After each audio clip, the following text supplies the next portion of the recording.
kord elas ühes metsas kaval rebane. Mihhail, pooleldi Eesti, pooleldi Korea soost, aga hinges tiksus tal vene gängsteri muusika.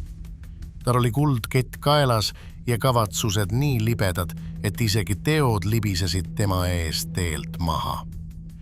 Eestis olid tol ajal võimul siilid, eestimeelsed, okkalised ja väga patriootlikud.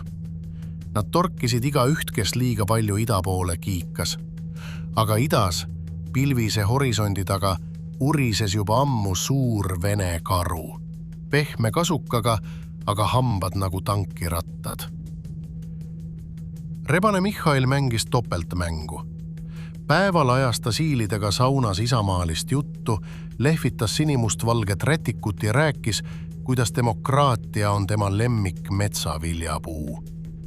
Aga öösel, kuuvalguses, harjutas ta karukeeles urisemist ja sosistas vsonage.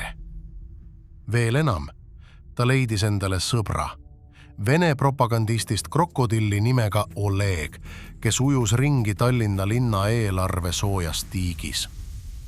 Sealt nad koos näksisid rahaliblikaid, natuke endale, natuke heategevuseks.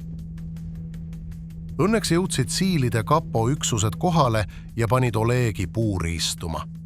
Aga Mihhail, tema pani ülikonna selga, naeratas kavalalt ja ütles, et tema on lihtsalt kultuuride vahendaja.